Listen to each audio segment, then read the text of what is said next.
Hi everyone, and welcome back to Writing Professional Emails in English. In the first lesson of this module, we learned about writing subject lines more effectively. We learned that your subject lines need to be brief, clear, and direct. In this lesson, we're going to talk about how to write the email text. The email text is the actual message you're sending, which is the most important part about writing an email. Your email text should be made up of three essential parts: the introduction, the development, and the conclusion.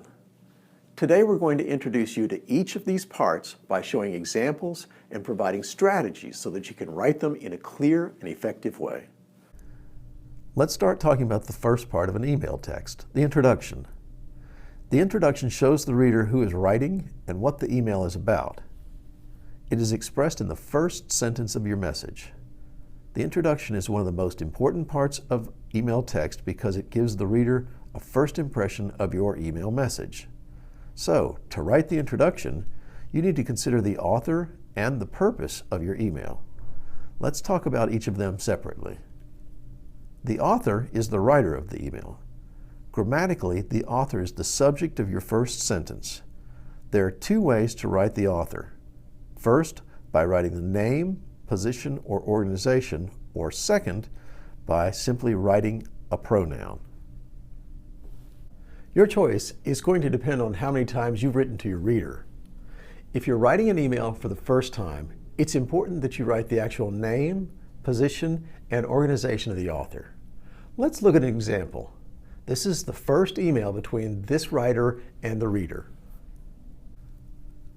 This first sentence is appropriate because it includes the name, position, and the organization of the writer to clearly show who the author is. However, if it is not the first time you're writing to the reader of your email, your topic can be presented simply with a pronoun. In this sentence, the author is expressed as pronouns. This is not the first time the parties involved in this conversation are talking, so there's no need to include the name, position, and organization. Now that you're more comfortable with how to begin your introduction, we're going to talk about the second part of the introduction, which we call the controlling idea. The controlling idea is a statement about the author and talks about what you need to accomplish with your email. More specifically, the controlling idea of your introduction expresses the purpose of your email. Let's take a look at the previous example for reference. In this sentence, the words following the subject are the controlling idea of the introduction. The controlling idea talks about what exactly the author does or feels. The purpose of an email appears as part of the controlling idea. So, now let's move on to our second topic, which is email text development. As the name suggests, the development is the part of the email where you actually develop the purpose of your message in detail. The best way to organize your email text development is by asking WH questions about the topic. Let's look at the following email.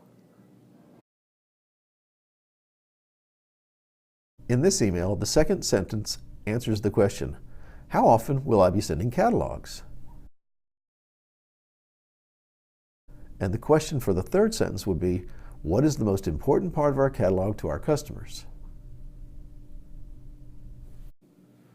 So, now you know that in order to write a clear and effective email development, you can plan your email text by writing down the WH questions. It is an excellent organization strategy, and it will give you some time to consider what questions you should try to answer in your development. Now it is time to introduce you to the conclusion. The conclusion of an email text normally appears as one sentence, and its content is normally a show of appreciation or positivity. Expressing these ideas involves choosing from a list of verbs that are helpful to make these ideas clear. Let's talk about them separately. First, to write a show of appreciation, you need to use verbs and phrases that express gratitude.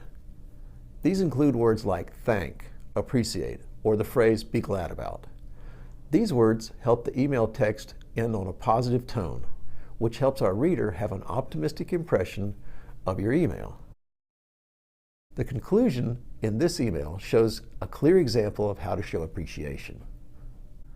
In this case, the word thank was used.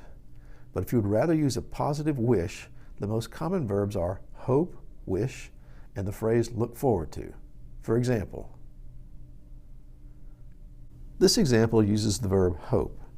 This verb is very positive and helps you build a relationship with the reader. It's also possible to combine a show of appreciation and positivity with the same conclusion. Being optimistic is an important aspect of American culture, so including these verbs demonstrates cultural competence, which can help your reader have a positive view of you. Let's recap. In this particular video, we've covered the main components of an email text. We talked about the introduction, which should include a clear author and the controlling idea. The development, which should consist of answers to WH questions. And the conclusion, which should include words of appreciation. In the next modules, we're going to look at emails used for specific business purposes. We're going to show what the most common types of emails are and specific language to use for each type so that you can achieve your business goals with even more precision and effectiveness. I'll see you in our next module.